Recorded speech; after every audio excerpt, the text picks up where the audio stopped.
ప్రభుత్వ ఆసుపత్రులు ప్రత్యక్ష నరకాన్ని చూపిస్తున్నాయి. ఆసుపత్రులకు వెళ్లిన వారి ఆరోగ్యం మాట పక్కన పెడితే అసలు ప్రాణాలతో బయటకు వస్తారా లేదా అన్న భయం పడుకుంది. ఆసుపత్రులు బారెడు, ఆరోగ్యం మాత్రం మూరెడు అన్నట్టుగా ఉన్న ప్రభుత్వ ఆసుపత్రుల తీరుపై టీవీ9 గ్రౌండ్ రిపోర్ట్. ప్రభుత్వ ఆసుపత్రుల్లో వైద్యం జరుగుతున్న తీరిది. రోగుల అవస్థలకు ప్రత్యక్ష సాక్ష్యాలు ఈ దృశ్యాలు. ఆసుపత్రుల్లో మరణ మృదంగాలు మోగుతున్నాయనేందుకు ఇంతకన్నా ఆధారాలు వేరే అవసరమా అని ప్రశ్నిస్తున్నాయి ఈ దృశ్యాలు.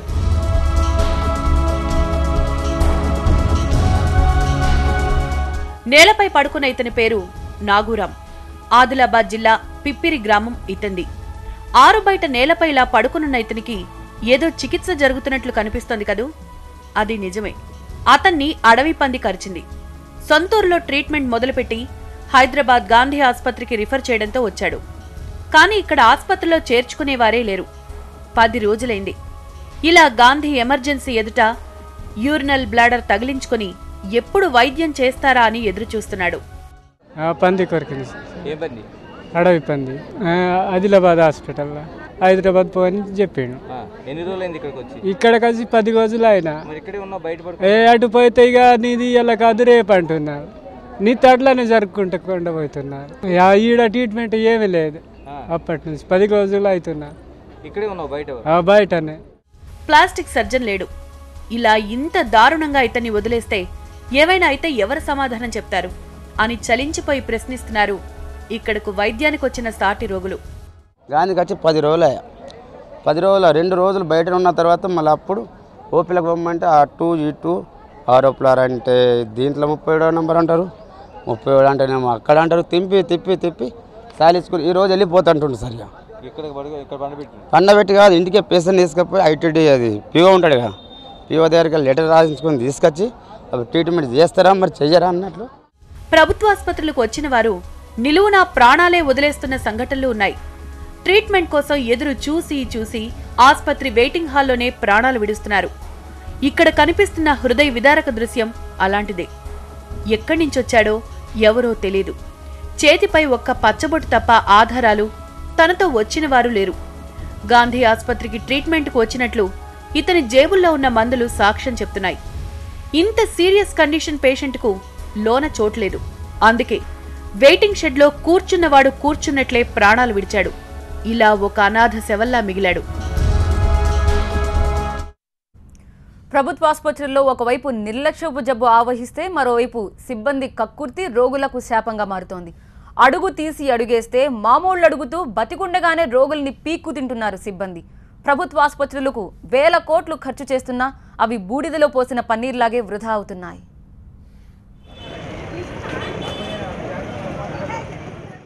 ఇది ఉస్మానియా ఆసుపత్రి. ఇక్కడ ఆసుపత్రిలో ఎలాంటి కొరత లేదు. నిధులు, ఆధునిక పరికరాలు, వైద్యులు, సిబ్బంది అన్నీ ఉన్నారు. అందుకే ఓ కంప్లీట్ ఆసుపత్రి ఉస్మానియా. మీకేమైనా సమస్యలున్నాయా అంటే నో నెవర్ అంటున్నారు ఆసుపత్రి అడ్మినిస్ట్రేషన్ అధికారులు. ఇప్పుడు ప్రతి చోట నుంచి ఇక్కడికి వస్తాయి. ఎందుకంటే ఇది టెర్షరీ టీచింగ్ కేర్ హాస్పిటల్ కాబట్టి దానికి తగిన ఫెసిలిటీస్ కానీ, డాక్టర్లు కానీ, ఇన్ఫ్రాస్ట్రక్చర్ కానీ, పరికరాలు కానీ, ఎక్విప్మెంట్ కానీ, మందులు కానీ అన్నీ మన దగ్గర ఉన్నాయి. కాబట్టి మరి అందరు పంపుతున్నారు, అందరు బాగా అయిపోతున్నారు. అటువంటి ప్రాబ్లం ఏం లేదమ్మా. ఎంతమంది ఎక్కడి నుంచి వచ్చినా మన హాస్పిటల్లో ట్రీట్ చేసే కెపాసిటీ ఉన్నది. మరి ఇలాంటి ఆసుపత్రిలో రోగులు ఎలా ఉండాలి?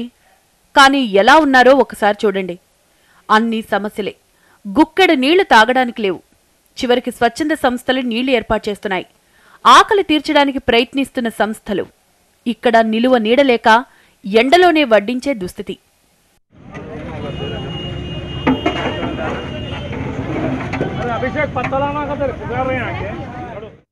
రోగులకు నిలువ నీడలేదు. ఎవరైనా దాదాపు అన్ని ఆసుపత్రుల్లోనూ చెట్ల కింద పుట్ల కింద తలదాచుకోవాల్సిందే. అందుకే మండు టెండలో సైతం ప్రతి ఆసుపత్రిలోనూ జనం నేలనే తివాచీగా మార్చుకుంటున్నారు.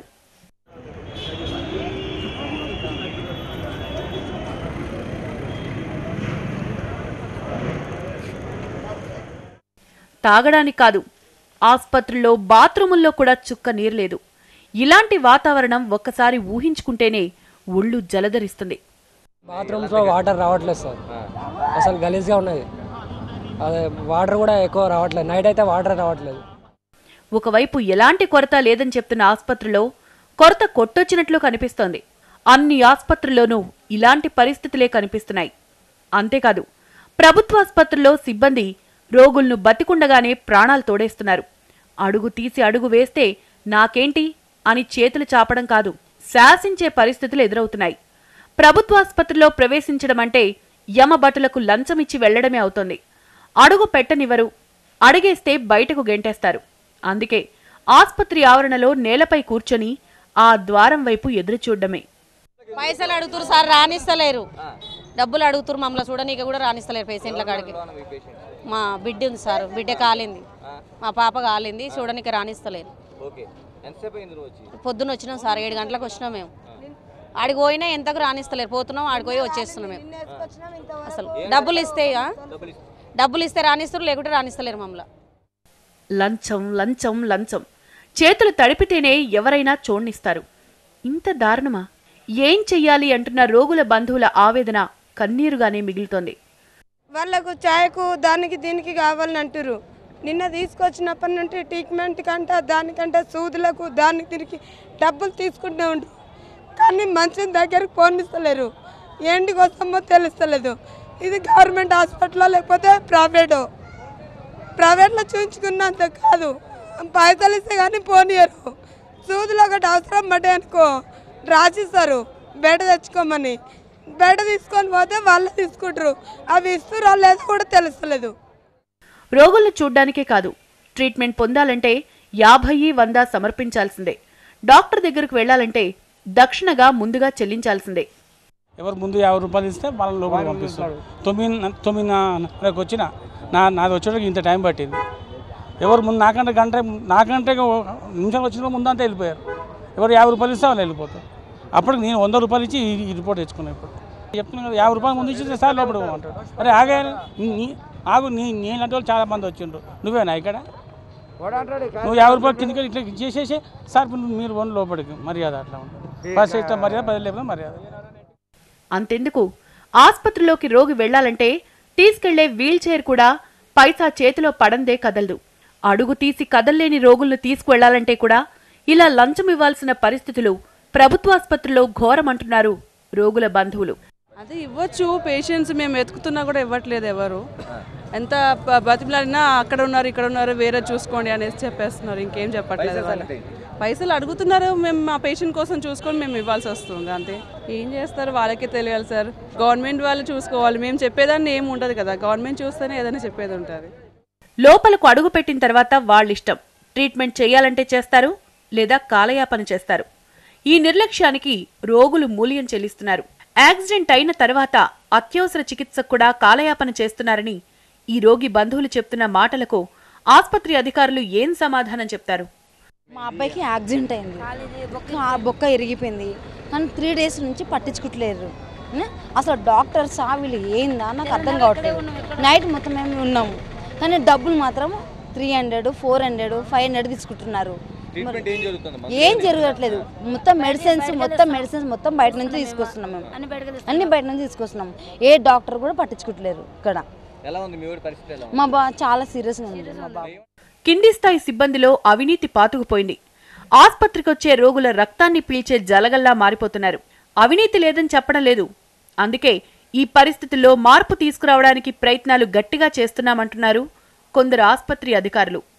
పేషెంట్లు వారి బంధువులకు ఆస్పత్రిలో జరిగే అవినీతిని చెప్పే అవకాశం కల్పించినప్పుడు ఖచ్చితంగా దీన్ని అరికట్టగలుగుతామంటున్నారు. మీరు నా దృష్టికి తీసుకురాంది కరప్షన్ అన్నది మనం దాని రూపుమాపడం అనేది చాలా కష్టం. అదే కాకుండా నేను హాస్పిటల్లో అన్ని బోర్డులు పెట్టించాను. ఇప్పుడు మీరు ముందర కూడా మాకు బోర్డు చూడొచ్చు. ఎవరన్నా మిమ్మల్ని డబ్బులు అడిగితే వచ్చి మాకు ఇన్ఫామ్ చేయండి. నేను ఇక్కడనే ఉంటాను, సూపరింటెండెంట్ ఆఫీస్లో నాకు ఇన్ఫామ్ చేయండి. నేను లేని టైంలో మా ఆర్ఎంఓస్ ఉంటారు, వాళ్ళకి ఇన్ఫామ్ చేయండి.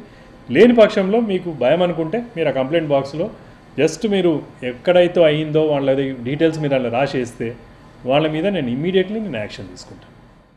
ఇది మన సర్కార్ దవాఖానాల్లో దారుణమైన పరిస్థితులు. ఏళ్లు గడుస్తున్నా వీటి తీరు మాత్రం మారడం లేదు. ఖరీదైన ప్రైవేటు వైద్యం చేయించుకోలేక పనికిరాని ప్రభుత్వం వైద్యంతో ఇలా నరకం చూస్తున్నారు. ఈ పరిస్థితుల్లో ఎప్పటికీ మార్పు వస్తుందో పాలకులే చెప్పాలి. బొందితో కైలాసం కాదు, బొందితో ప్రత్యక్ష నరకం. సరైన సౌకర్యాలుండవు, సౌకర్యాలుంటే వైద్యులుండరు, వైద్యులుంటే వారి వైద్యం అందదు. ఇలా ఇన్ని రోగాలు ప్రభుత్వ ఆసుపత్రులను పట్టి పీడిస్తున్నాయి. ఇప్పటికైనా అన్ని ప్రభుత్వ ఆసుపత్రులకు సరైన చికిత్స జరగాల్సిన అవసరం ఎంతైనా కనిపిస్తోంది. మరోవైపు పేదవాడి భరోసా కల్పించాల్సిన అవసరమూ ఉంది.